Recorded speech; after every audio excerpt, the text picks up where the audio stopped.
Dhaggeeffattoota keenya oduun ammaaf qabnu kunoo. Ittaanaa muummichi ministeeraa Itiyoophiyaa Dammaqaa Mokonniiniif giti isaanii kan Chaayinaa Waangii har'a mari'achuudhaan tuuta oduuf Finfinnee keessatti ibsa kennanii jiru.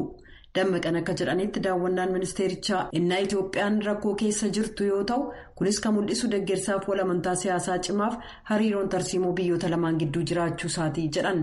Waangii akka jedhanitti biyya michuu kataate Chaayinaan haala Itiyoophiyaa keessa jirtu itti dhiyeenyaan hordofaa akka jirtu yoo ta'u dhiibbaa humnoota alaa dantaa siyaasaa isaanii dhimmootii keessoo Itiyoophiyaa irratti fe'uu yaalan ni mormiti jedhan jechuudhaan dubbiimaan ministirii dhimma alaa ambaasaaddar Diinaa Muftii VOA'f ibsaniiru.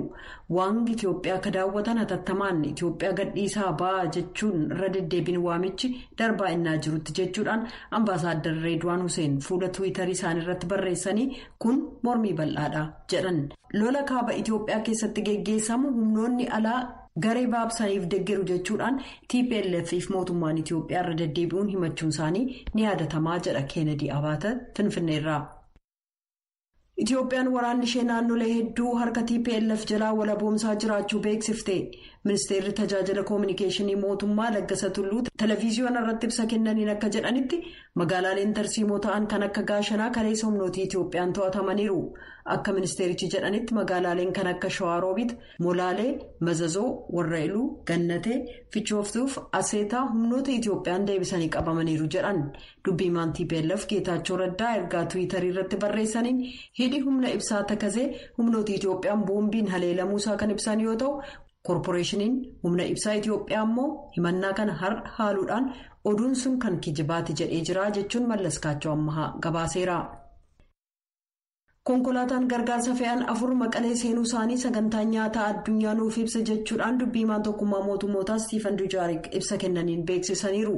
Hanga ammaatti konkolaattonni fe'umsaa 150 ol gamas ka seenan yoo ta'u WFP'n guyyaa guyyaatti fedhii uummata miliyoona 5.2 guutuuf hojjetaa jira jedhan. Akkuma beekamu daandiin karaa Tigraay geessu martinuu sababaa walitti bu'iinsaan seenuun waan hin danda'amneef ji'a tokkoof boodatti harkifatee jira jedhaniiru. Naannoo Amaaraa keessaa sagantaa nyaataa addunyaa Daseef magaalaalee Kombolchaa keessa kanneen jiran namoota 107 darbe deeggarsa kennee jira. Ji'a tokko keessatti magaalaalee kanaaf raabsiin gargaarsaa kennamuunsaa isa jalqabaati. WFP'f michoonni isaa torbanneen ittaanan keessa namoota 450,000 ol ta'aniif gargaarsa ittiin ga'uuf jiru. Midhaan meetirik toonii 67,000 ol kaaba Itiyoophiyaa keessaa qabaachuusaa ka beeksise WFP'n kunis uummata miliyoona 3.7 nyaachisuuf ga'aa ta'us garuu sababa hanqina boba'aaf daandiin dhabamuuf dhaqqabuu hin dandeenye jechuun dubbii himaan tokkummaa mootummootaa Stiifan Dujaarik ibsanii jiran. Dhaabi miidiyaa hawaasaa guddichi Tiwiitar wal waraansa suukanneessaa waggaa tokko ol ture keessatti lola oofaa ka jiru garee riphee lolaa Tigraay namoota qeeqan akkaawuntii isaanii uguruusaaf Itiyoophiyaan komee dhiyeessitee jirti jechuudhaan dubbiimtuun mootummaa kibxata kaleessaa dubbataniiru. Mootummaa muummicha ministeeraa Abiyyiif TPLF gidduutti walitti bu'iinsa uumame beeksisuuf gareen lamaan miidiyaa hawaasaa gargaaramuun isaanii falmiin geggeeffamaa jiru ni mul'isa jedhan. Dubbiimtuun waajjira muummicha ministeeraa Billanee Siyyuum ibsatuuta oduuf kennaniin Tiwiitar sagalee deeggartoota Itiyoophiyaa kanneen dararaaf kijiba TPLF ilaalchisee hubannoo kennan ukkaamsuu irratti fuulleffate jennee amanuuf sababaa qabna jedhan. Kanas Tiwiitar waaltaalee diimokiraasiif dhaaboliin adda addaa akkuma deeggartoota TPLF gidduu isaanii seenan dhaaba kana gidduu seeneera jennee kan amannu ta'uu gara imaammataa kan dhaaba Tiwiitariif ibsaneerraa jedhan Billaneen boodarras Ajaans Firaans Pireesiif ibsa kennaniin komee sirnaa Tiwiitariif ergineerra jedhaniiru. Kan wal waraansa sana keessatti Abiyyiin deeggartu biyyi hollaa Eertiraa naannoo wal waraansa sanaa ilaalchisee marii Itiyoophiyaaf mootummaa Eertiraa qabxiilee isaan irratti mari'atan kan gabaasu New Africa Institute jedhamuuf daayirektara isaa olaanaa Simoon Tasfaamaariyaamiin illee Tiwiitarii isaa ugguruu komee dhiyeessitee jirti. Sagaleen deeggartoota Itiyoophiyaa kam akka uggurame garuu Billaneen hin ibsine. Simoon gabaasaalee kijiba ta'an dura dhaabbachuuf qorannaan ni geggeessuuf gabaasaalee madaalasaa eege dhiyeessuusaaf galatatu ta'aaf jechuudhaan dubbii himaan mootummaa Eertiraa Yemaana Gabra Masqal Tiwiitarii irratti barreessaniiru. Uggurri Tiwiitar raawwate kun sirrii waan hin ta'iniif qorannaa hatattamallee barbaada jedhanii jiran.